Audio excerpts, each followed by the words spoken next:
একদিনের মধ্যে কিভাবে নাটোরের দুইটা popular historical palace Uttara Ganabhaban থেকে শুরু করে বিহার, উড়িষ্যা, পশ্চিমবঙ্গ থেকে পূর্ববঙ্গ শাসন করা কালজয়ী রানী রানী ভবানীর প্রাসাদ কিভাবে এক্সপ্লোর করলাম তাই নিয়ে থাকছে আজকের ব্লগ। সো কে কোথায় থেকে আমার আজকের ব্লগটা দেখতেছেন কমেন্ট করে কিন্তু অবশ্যই জানাবেন। তো আমাদের এই নাটোরে যাওয়ার প্ল্যানটা অনেক বছর ধরে করা হলেও যাবো বলে যাওয়াই হচ্ছিল না। তো এবারের ঈদের আমরা তৃতীয় দিনের প্ল্যান হিসেবে উত্তরা গণভবনে যাওয়ার জন্য ডিসাইড করছিলাম, আর বাবাও এর সাথে অনেক বেশি অ্যাপ্রিসিয়েট করছে, এই জন্য আমরা আরও ইজিলি ঘুরতে পারছিলাম। অ্যাজ এটা আমাদের ডে লং ট্যুর ছিল, আর জার্নি করলে আমরা তেমন বেশি খেতেই পারি না, সো দ্যাট আমরা চাচ্ছিলাম যে বের হওয়ার আগেই ভারী কিছু খেয়ে যেতে। আর অ্যাজ এটা ঈদের তৃতীয় দিন ছিল, তো আম্মু এমনিতেই বাসমতি চালের কাচ্চি বানাইছিল, আর আম্মুর হাতের কাচ্চি তো আমার কী পরিমাণ পছন্দের, যেটা একদম বলার বাইরে। তো কাচ্চি তো আমরা কাচ্চি খাইছিলাম, আর কাচ্চিটার যখন হচ্ছে ম্যারিনেট করে, মানে কাচ্চিটা পুরোপুরি হয়ে যাওয়ার পর যখন হচ্ছে একসাথে পুরোটা মিক্স করে মশলাটার সাথে উপর নিচ করে, তো এই মোমেন্টটা আমি ক্যাপচার করে রাখছি, বিকজ এটা খুবই আইসুদিং একটা মোমেন্ট আমার জন্য।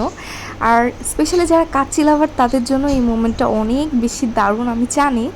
তারপর এই তো কাচ্চির মাংসটা খুবই নাইস হয়েছে। আর এই তো আলু, আম্মু জেনারেলি আলু একটু ছোট করেই রাখে, আর কাচ্চির দোকানগুলোতে যেখানে দেখা যায় আলুগুলো একটু বড় বড় রাখে। আর রাজশাহী সিটি থেকে নাটোর 1 hour and 30 minutes ডিস্টেন্সে অলমোস্ট। তো আমরা দেখতে দেখতে চলেই গেলাম নাটোর উত্তরা গণভবনের সামনে। অ্যান্ড সি কী পরিমাণ স্পেশাস এই গেটটা। আমি জানি না যে আমি কতটুকু ক্যাপচার করতে পারছি ক্যামেরাতে, বা ক্যামেরাতে আপনারা কতটুকু বুঝতে পারতেছেন, বাট আসলে অনেক বেশি স্পেশাস। অ্যান্ড দেন আমরা এই তো গেট দিয়ে চলে গেলাম ভিতরে, আর ঢুকতেই চারিদিকে এত সুন্দর পরীক্ষা গঠন করছে। 7-8 সোশ্যাল সায়েন্সের বই পড়ছে তারা কিন্তু অবশ্যই জানে এই নাটোর উত্তরা গণভবনটার ব্যাপারে। এটা কিন্তু একদম হিস্টোরিক্যাল একটা প্যালেস। তো এই প্যালেসের শুরুতেই মানে বাগান দিয়ে গাছ দিয়ে চারিদিকে ঘেরাও করা ছিল। আর আমরা যেহেতু 12টার সময় বের হয়েছিলাম, তো একটু সানি ছিল দিনটা, তো অবশ্যই কেউ সানস্ক্রিন ছাড়া আসবেন না, আর ছাতা ছাড়া আসবেন না, আমরা প্রিপারেশন নিয়েই আসছি। অ্যাজ অনেক বেশি সান ছিল, তো গরমে আমাদের অবস্থা পুরো খারাপ হয়ে যাচ্ছিল, বাট তারপরেও এত সুন্দর অ্যাডমিরেবল ভিউ দেখে কার না ভালো লাগে।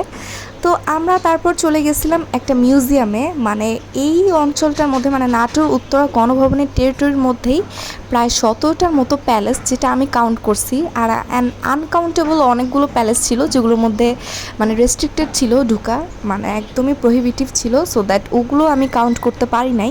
তো এই মিউজিয়ামটার মধ্যে বেসিক্যালি হচ্ছে রাজা রানীদের অ্যান্টিক আমলের সব জিনিসপত্রই ছিল।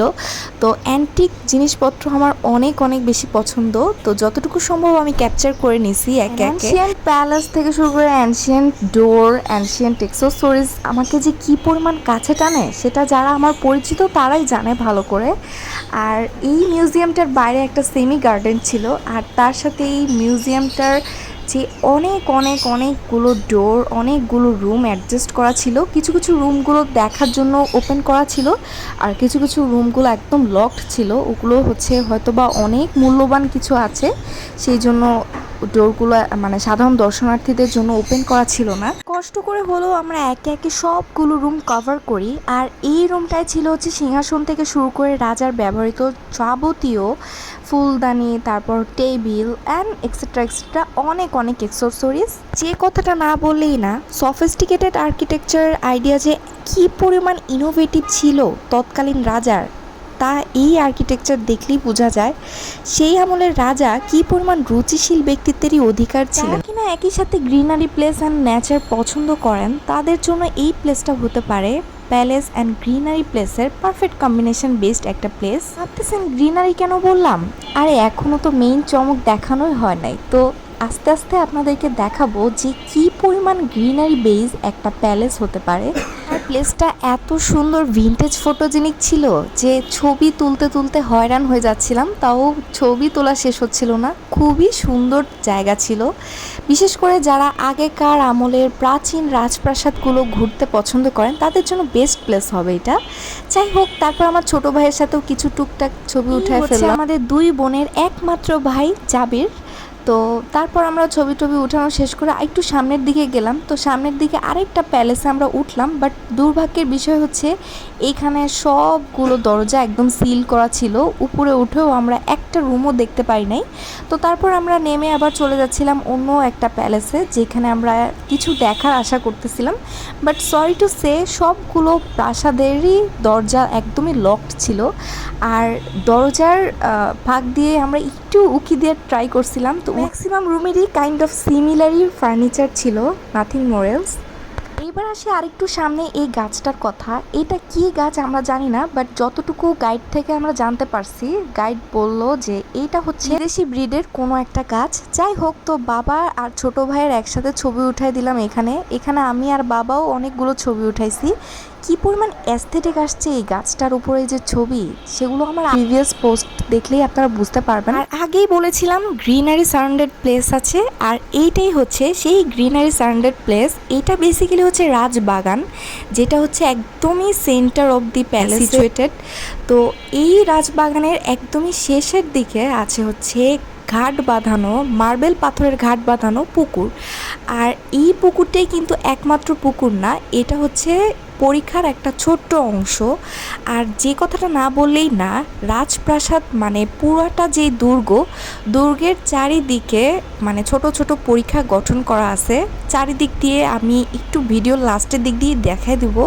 তো এই পরীক্ষা গঠন করার মেইন যে ইন্টেনশনটা, সেটা আমরা গাইডের থেকে জানতে পারি।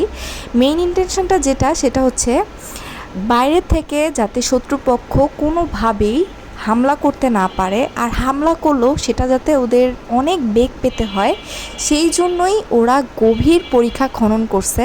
আর লোকমুখে শোনা যায় যে এই পরীক্ষার চারিদিকে নাকি কুমিরও ছড়ায় দিয়ে থাকতো। তো যখনই কোনো শত্রুপক্ষ যদি নদী সাঁতরে মানে পরীক্ষাটা সাঁতরেও আসতে চাইতো, তাহলে তাদের কুমিরের পেটেই যেতে হতো। তো হিস্টোরিগুলো আমার কাছে এত বেশি ইন্টারেস্টিং লাগছে, যেটা আমি বলার বাইরে। মানে এই জায়গায় না আসলে আমি জানতেই পারতাম না মানে জায়গাটা এত সুন্দর। মানে এই যে দেখতে পাইতেছেন চারিদিকে যে পরীক্ষা শুধু পরীক্ষার জন্যই সুন্দর না, এটার চারিদিকে যে কি সুন্দর সুন্দর গাছ আছে। আর সবচেয়ে মজার ব্যাপার হচ্ছে গাছগুলোর বয়স প্রায় 600 থেকে 700 বছর পুরনো। আর এই গাছগুলো দেখতে দূর থেকে মনে হচ্ছিল একদম পাহাড়ি অঞ্চল। তো তার চেয়েও বড় কথা, এই রাজপ্রাসাদের মধ্যে কিন্তু অনেকগুলো পশু পাখি আছে। তো সবগুলোর অবস্থাই দেখলাম কন্ডিশন মোটামুটি ভালো, বাট একটা জায়গায় এসে আমার মনটা খুবই খারাপ হয়ে যায়। সেটা হচ্ছে আফ্রিকান গ্রে প্যারট এই জায়গাটায় যে রাখছে, এটা খুবই ওর জন্য একদমই অনুপযোগী একটা জায়গা হয়েছে। কারণ আফ্রিকান গ্রে প্যারটের খাবার এগুলো মোটেই না। ওরা দেখলাম কিছু ধান আর একটা কলা দিয়ে রাখছে। এটা মোটেও আফ্রিকান গ্রে প্যারটের খাবার না। ওদের জন্য মিনিমাম আমিষ জাতীয় অ্যান্ড পুষ্টিকর খাবার দরকার, যেটা এখানে একদমই নাই। আর এই খাবারটা আমার মনেও হয় না যে এই পাখি খাবে। আর এই পাখিটার মূল্য কিন্তু বাংলাদেশি টাকায় প্রায় 1.5 থেকে 2 লক্ষ টাকারও হয়ে থাকে। আমি একটা কথাই বলতে চাই এবং সরকারেরও দৃষ্টি আকর্ষণ করতে চাই যে এভাবে একটা প্রাণীকে অবহেলায় কষ্ট দিয়ে মারার কোনো মানেই হয় না। ওর জন্য মিনিমাম কিছু বেসিক খাবারের ব্যবস্থা করলে লাখ লাখ টাকা বাজেটের ক্ষতি হয়ে যায় না। আমার মনে হয় হয়তো সরকার থেকে বাজেট করাই আছে, বাট কর্তৃপক্ষ এখানে যথাযথ ওদেরকে খাবার সাপ্লাই দিচ্ছে না। তো যাই হোক, আশা করি পাখিটার জন্য যথাযথ খাবারের ব্যবস্থা করা হবে। আমরা ইতিমধ্যে কমপ্লেনও করে ফেলছি। আমরা রাজবাড়িটা পুরোটা কভার করতে করতে অলমোস্ট 3টা বেজে যায়। তো এত বড় রাজবাড়ি, তাও অনেকটুকু আমরা কভার করে ফেলছি। দেন আমরা আবার হচ্ছে ওইখান থেকে বের হয়ে যাই। অ্যান্ড বের হয়ে যাওয়ার আগের যেই মেইন ফটকটা, তো গেটের প্রধান ফটকের সাইডে এত সুন্দর অতিথি পাখিদের বিচরণ। মানে পরীক্ষার ওই পিছন সাইডেও তো অনেক সুন্দর সুন্দর অতিথি পাখি দেখছিলাম, বের হওয়ার সময় অনেক সুন্দর সুন্দর অতিথি পাখি দেখছিলাম। আর তারপর আমরা চলে আসছিলাম হচ্ছে রানী ভবানীর রাজপ্রাসাদে।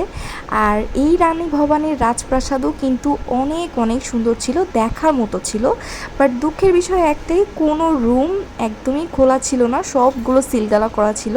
তাই আমরা সামনে যাইনি, কাজ আমরা অনেক বেশি এক্সস্টেড ছিলাম এই রোদের মধ্যে ঘোরাঘুরি করে। আর এখানেও অনেকগুলো প্রাসাদ ছিল, তো সবগুলো আমরা দেখে দেখে শেষ করছি। দেন আমরা রিফ্রেশমেন্টের জন্য একটু ফুচকার দোকানে ফুচকা খাই, আর তার সাথে 2টা ড্রিঙ্কসও নেই। যাওয়ার সময় প্রধান ফটকে কবি জীবনানন্দ দাশের বিখ্যাত উক্তিটা লেখা দেখলাম। আর এই ছিল আজকের ব্লগ। আমাদের নাটোরের ডে লং ট্যুর আপনাদের কাছে কেমন লেগেছে কমেন্ট করে জানাবেন।